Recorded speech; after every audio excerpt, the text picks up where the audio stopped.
He opened the door, and there she was, a vision in purple scrubs and wild curls. Dr. Adebayo, the head of trauma surgery, leaned against the doorframe, a tired smile on her face. "Lena, right.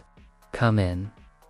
Lena entered the room, her eyes fixed on the bandage-covered figure propped up on pillows. The visitor she had dreaded seeing was gone. In his place was a man with weary eyes and a crooked smile. "You have my permission to stop staring, you know," he said. Lena blinked and quickly averted her gaze. She fidgeted with the wildflowers, their stems stiff and awkward in her hands. These are for you," she mumbled. Williams let out a humorless laugh. "Well, thank you, but I don't really do flowers." "Oh," Lena said, her cheeks flushing. She didn't know what else to say. She shifted from foot to foot, the bouquet drooping in her hands. Are you okay?" she asked finally. Williams studied her for a moment, his gaze intense. "That depends on what being okay looks like," he said softly. Lena tilted her head, confused. "What do you mean?" "Being okay can look different for everyone," Williams said, a hint of a smile touching his lips. "For some, it means never stepping foot in a hospital again. For others, it means making it home after a shift without getting into an argument with dispatch. And for me, it means having kids ask me how I am, instead of just telling me that they worried about me. Thank you, Lena." His words hung in the air between them, heavy with meaning. Lena felt tears pricking at her eyes. She understood what he was saying. Being okay meant something different for everyone. It meant not expecting everyone to react in the same way or look for the same things. She thought about the countless times she had judged others for not reacting the way she wanted them to, for not understanding her world. She had been so quick to assume, so eager to categorize people based on her own experiences. And now here was Williams, showing her a different way, a better way. Lena managed a watery smile. "I'm sorry it took me so long to get here," she said. I didn't know if you wanted me to come." "Why wouldn't I want you to come?" Williams asked gently. "I might be a little grumpy, but that doesn't mean I don't appreciate the sentiment. Besides, who else is gonna keep me honest around here? You got a gift, Lena. Don't ever let anyone tell you otherwise." Lena felt a sob catch in her throat. She nodded mutely, unable to speak past the lump in her throat. She placed the flowers on the bedside table, their vibrant colors a stark contrast to the sterile white of the hospital walls. "How long do you have to stay?" she asked quietly. Williams shrugged. "A couple of weeks, I guess. Nothing too serious, though. Just a few broken bones and a bruised ego." "Can I visit?" Lena asked tentatively. Williams looked at her for a moment, his eyes searching hers. "Of course you can. And I would like that, Lena. But you have to understand that there will be days when I'll be in surgery or in physical therapy and I won't be able to talk to you. I won't even be here." "I understand," Lena said softly. William smiled, a genuine smile that crinkled his eyes at the corners. "Good. Then it's settled. You're my official visitor until I go back to work." Lena felt a lightness in her chest spread through her body. She liked the idea of being an official visitor, a role with responsibilities and expectations. It gave her a sense of purpose, of belonging. "Okay," she said, her voice trembling slightly. "I'm your official visitor." As the days turned into weeks, Lena became a fixture in Officer Williams's hospital room. She brought books for him to read, though he mostly dozed off while holding them. She played old-school hip-hop and R&B on her phone, while he colorfully described his years working undercover in East Flatbush. They talked about everything and nothing, and Lena found herself looking forward to their conversations. One afternoon, Lena was visiting Williams. He was propped up in bed, flipping through a photo album she had brought for him. The room was filled with the quiet murmur of his voice as he reminisced about his childhood and early career. Suddenly, Williams stopped, his eyes fixed on a picture of a young Lena standing beside her father at a basketball game. "Who's that?" he asked, his voice laced with curiosity. Lena traced the rim of her water bottle with her finger. "That's my dad," she said softly. Williams looked back at her, his gaze intense. "You know, Lena, you carry yourself like a woman half your age. Where'd you learn that?" Lena met his gaze directly. "I learned it from him," she said proudly. There was a silence, comfortable and meaningful, and Lena continued. "He passed away 3 years ago from heart complications. I was just 9, but before he taught me a lot. How to be strong, how to be myself, how to stand tall." She looked down at the album, her voice catching slightly. "I miss him every day." Williams nodded understandingly. "I'm sorry, Lena." "It's okay," she said with a shaky breath. "It's just sometimes, like when I look at this photo, I feel like I can hear him laughing, telling jokes. I can feel him, you know?" Williams reached out and gently touched her arm. "I know what you mean," he said softly. "Sometimes I feel like I can still hear my wife arguing with me about where to go for dinner, or hear my mom telling me to clean my room. Grief is a funny thing," he added, a faint smile touching his lips. "It keeps us company when we least expect it." Lena managed a weak smile. "Yeah, I guess it does." As the weeks wore on, Lena and Williams's friendship deepened.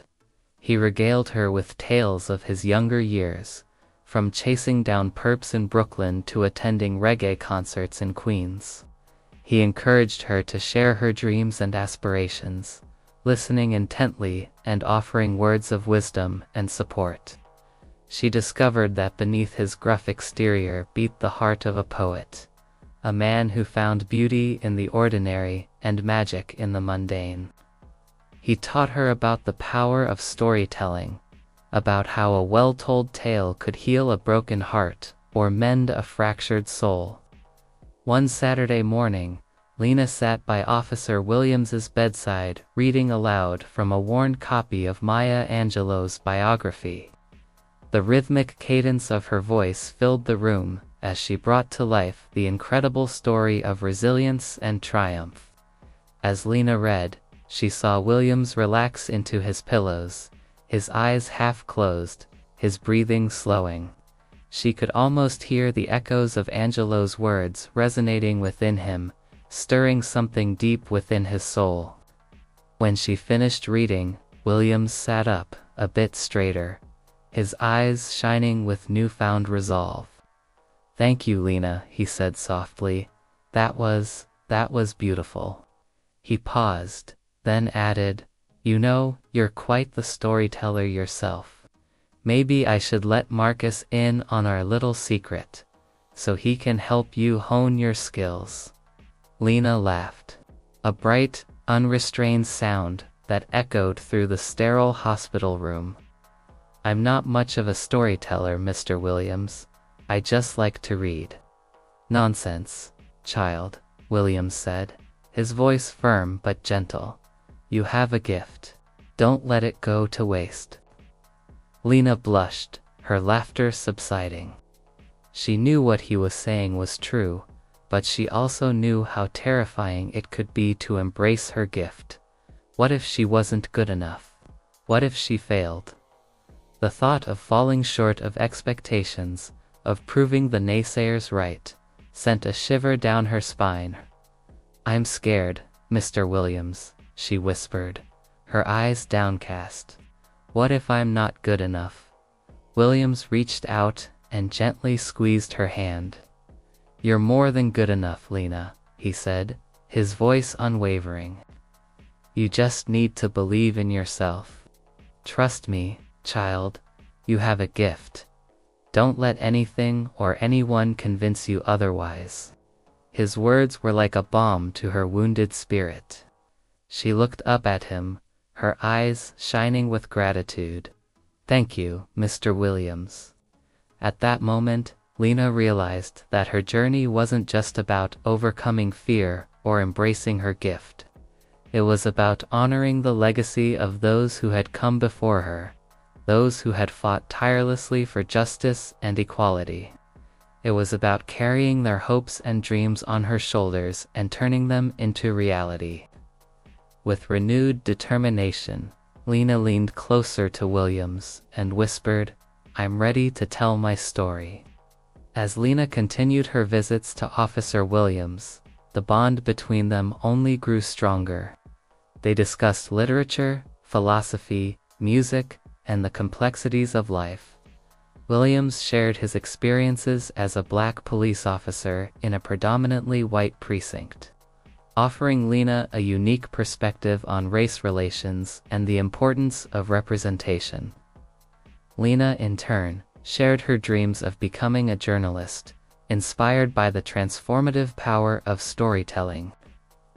Williams encouraged her to pursue her goals, reminding her that education was the key that would unlock her potential. "Knowledge is power, Lena," he said one day. "Never let anyone take that away from you. Use your education to make a difference in this world. Be a voice for those who don't have one." Lena nodded, absorbing his words. She realized that her journey of self-discovery and personal growth was also a journey of social and political awareness. She understood that her story wasn't just about her. It was about the community she lived in, the city she called home, and the world she aspired to change. The plan was audacious, bordering on reckless, and it hinged on Lena's ability to navigate the one place she knew she shouldn't enter. The belly of the beast itself, the police station. There was no way they could risk being seen together. She was his only hope now. Lena had grown up in the shadow of the local police station. Its stark facade had loomed over her like a symbol of authority she never quite understood. Now, under the cover of darkness, she stood before it, not as a wide-eyed kid, but as a determined agent of change. Her heart hammered against her ribs like a trapped bird, but her eyes were sharp with focus. In her hand, a set of lock-picking tools glinted in the faint moonlight. Lena knew the station's layout intimately. Every time she'd skipped school, which was often, she'd sought refuge in its echoing halls or in the overgrown weeds behind it. She'd explored every nook and cranny, memorized every creak and shadow. Tonight, though, the familiarity was both a blessing and a curse. It meant she knew where the guards were most likely to patrol, where the cameras were placed, where the backup was stationed. The challenge was not just breaking into the station, it was moving undetected through a labyrinth that she knew by heart. The first part of the infiltration was easy. The back door was unlocked as usual, a testament to the casual security that permeated this place. Lena slipped inside, melting into the gloom. She moved like a whisper through the deserted corridors, past rows of silent desks, each one a potential witness to the truth. Up ahead, a security camera swiveled, its red eye blinking in the darkness. Lena held her breath, staying perfectly still until it moved on. Its mechanical worry, a mocking soundtrack to her daring feet. The air inside the station was stale, heavy with the scent of stale coffee and something else, something Lena couldn't quite place. Fear. This place reeked of fear. It was a fear that seeped from the walls, that clung to the shadows, that whispered in the silence. As she moved deeper into the station, the fear intensified, coiling in her stomach like a living thing. But Lena pressed on. Her own fear was a distant echo compared to the terror that must have gripped these very halls when her friend, the good cop, had been brought here, beaten and left for dead. The path to the locker room was fraught with peril. There were too many potential witnesses. Too many places where her cover could be blown. She had to keep moving, keep pushing forward. Lena wiped the sweat from her brow, her movements precise and swift. In moments, she'd reach her target, the locker room where the key lay hidden. The locker doors were solid steel, but Lena had anticipated this. A slim, flat object protruded from the top of one of the lockers, almost invisible in the gloom. Lena knelt, her fingers brushing against the cold metal. It was a pry bar, a simple tool that spoke volumes about the ease with which this place could be breached. With a grunt, she wedged it under the door, feeling the resistance of the catch as she slowly forced it open. Inside, rows of lockers stared back, each one a silent sentinel guarding its secrets. Lena scanned the rows, her eyes searching for the one she needed. The key was stored in a locker marked evidence, a cruel irony that was not lost on her. The locker was unlocked, a fact that sent a jolt of adrenaline through her. Inside, neatly stacked folders hid what could be damning evidence. Lena carefully lifted one, her fingers tracing the embossed letters that spelled out the contents. Operation Clean Sweep, it read, the name of the police initiative that had swept through the city like a storm. But it wasn't the records that held the key to tonight's mission. It was something tucked behind them, a small flash drive, a USB stick that could hold countless files, photos, data. This was it, the final piece of the puzzle. With trembling hands, Lena removed the drive. The metallic click echoed in the confined space, as if daring to be heard. She clutched it close, its coolness a grounding sensation in her clammy hands. The next step was to plug the drive into a computer and access the data it held. The station's computers were older, outdated models, but they were also heavily monitored. Lena couldn't risk turning on a screen, risking detection. The solution was in the very equipment designed to guard against it. One of the desks had a charging port, one of those universal ports that could accommodate any drive. Lena plugged it in, hoping against hope that the security software would focus on the station's mainframe, ignoring the peripheral devices. She held her breath, waiting for the inevitable alarm to blare, for the red light to flash, but it never came. The computer hummed quietly, its screen dark. The moment stretched, each second an eternity. Then the screen flickered to life.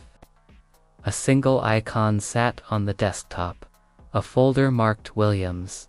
Lena double-clicked, the contents spilled out onto the screen. Files, images, voice recordings. This was damning enough to bring down the entire operation. Enough to send the corrupt cops behind bars. There was footage of men taking bribes, of them counting wads of cash. There were images of drugs being packaged, of weapons being stored. There was even audio of conversations, whispers in the dark, that revealed the depth of the conspiracy. Lena scrolled through the files, each one a brick in the wall of corruption. These files were her leverage, her bargaining chip. If anyone tried to hurt her friend, the cop, if anyone came after her, She had something they wanted. As dawn began to break, painting the sky in hues of purple and gold, Lena slipped the drive back into her pocket. She was leaving, taking with her the key to unraveling the city's darkest secrets. Lena, a girl on the fringes of society, lived under a bridge with her loyal dog, Buster. When a cop named Officer Williams approached her for help in exposing a police conspiracy, she unexpectedly agreed. Together, they faced danger, uncovering a corrupt system that reached far deeper than they had imagined. Their journey tested their courage, exposed the city's dark secrets, and ultimately led them to a surprising alliance.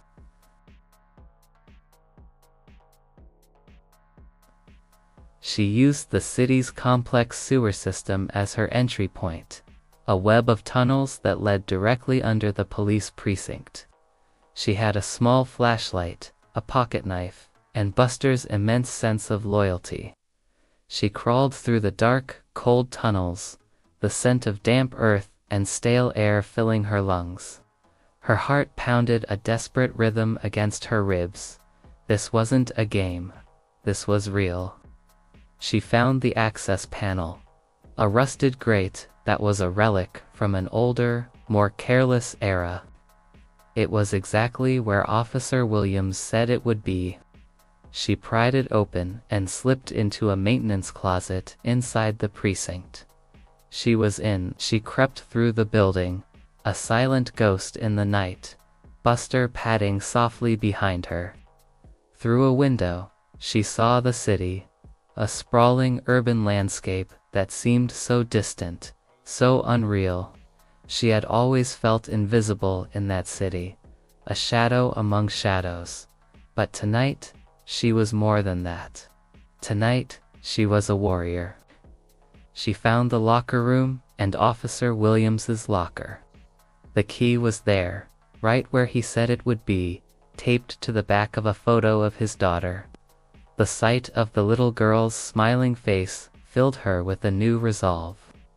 She wasn't just doing this for Officer Williams anymore. She was doing it for his daughter. She was doing it for a better future, for a city where a girl and her dog could walk under a bridge without fear. She retrieved the key, a small, unassuming thing, and slipped out of the precinct as silently as she had come. As dawn painted the sky with hues of gold and crimson, Lena and Marcus, working from a hidden apartment far from the prying eyes of the police, used the key and the drives to decrypt the information.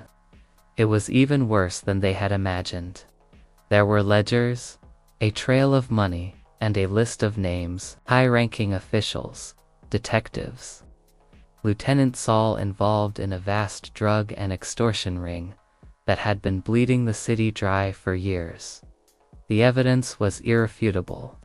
They released the information to a trusted investigative journalist, a woman who had been trying to expose this kind of corruption for years.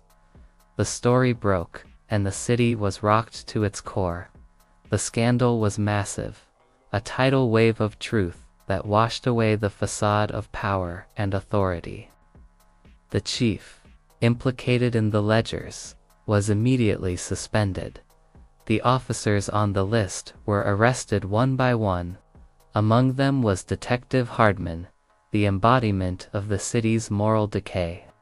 His arrogance and cruelty now a distant memory as he was led away in handcuffs.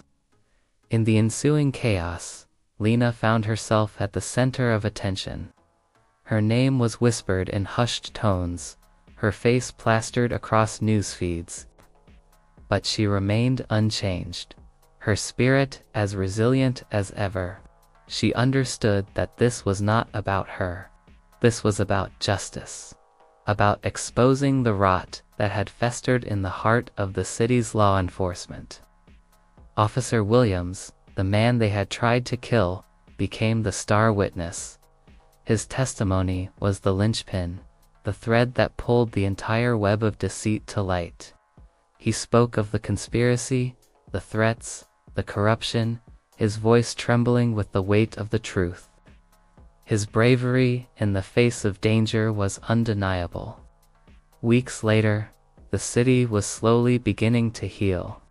The bad cops were gone, and the good ones, the honest ones, were finally able to do their jobs without fear. Officer Williams, still recovering, was hailed as a hero.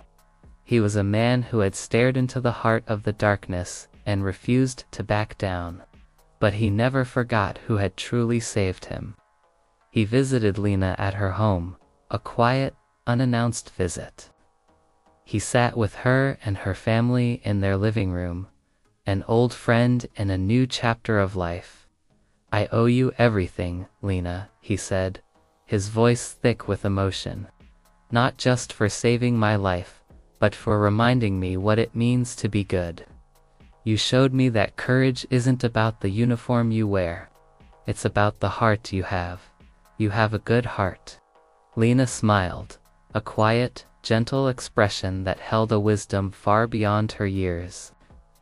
She looked at the man before her, his face etched with the scars of his ordeal, his eyes still holding the glint of a cop who walked the beat. "We all have good hearts, Officer Williams," she said softly. "Sometimes we just need someone to show us the way." Their conversation drifted to the days leading up to the expose, a dangerous time when trust was a luxury they couldn't afford. Lena recalled the fear that had gripped her, the nights when sleep evaded her and every shadow seemed to hold a threat. But through it all, she had found strength in the most unexpected of places, in the unwavering loyalty of a dog, in the kindness of strangers, and in the quiet dignity of a man who chose to stand up against the tide. Officer Williams, touched by her words, nodded slowly. He understood her journey, the darkness she had navigated to bring light into the city's heart. He shared with her the torment he had faced, the moral dilemmas that had tested his soul, and the guilt that had gnawed at him. But he emphasized that her role in his redemption had been pivotal. She had been the catalyst that had set him free from the shackles of his past. As the day wore on, the conversation shifted to the future, to the hope that flickered on the horizon. Lena spoke of her dreams for a better life, for her and Buster, a life where they wouldn't have to hide or fear. Officer Williams listened intently, his gaze unwavering. He saw in Lena not just a brave young soul, but a beacon of integrity that the city desperately needed. He saw in her a reflection of himself, younger, stronger, more resolute. When it was time for him to leave, he stood up, his face grave with emotion. "Thank you, Lena," he said, his voice echoing in the quiet room, "for being a reminder that even in the darkest of times, the human spirit can shine through." He paused, his eyes searching hers. "You are a hero, Lena. You have brought light into our city's darkest corners. Don't ever forget that." Lena watched as he walked away, his silhouette framed in the fading light. She knew that he was right. She was a hero, but she wasn't alone. She had her dog, her family, and an unlikely ally in a wounded cop who understood the weight of her journey. She had shown the city that truth, like light, can find its way even into the darkest of places. From her home, Lena saw the city lights twinkling in the distance. Each light represented a life, a story, a hope. She thought of Officer Williams, walking the streets, his badge a symbol of justice, his heart a vessel of empathy. She thought of the corrupt cops who were behind bars, their faces ashen, their power broken. She thought of the journalist who had given voice to the voiceless, her pen a sword that had cut through the city's armor of lies. And then she looked down at Buster, his head resting on her lap, his eyes reflecting the love and loyalty that knew no bounds. In that moment, Lena realized that the journey she had embarked upon had changed not just the city, but her very being. She was no longer just the girl who lived under the bridge. She was a symbol of courage, a testament to the power of truth, and a reminder that even in the darkest of nights, hope can be the guiding star.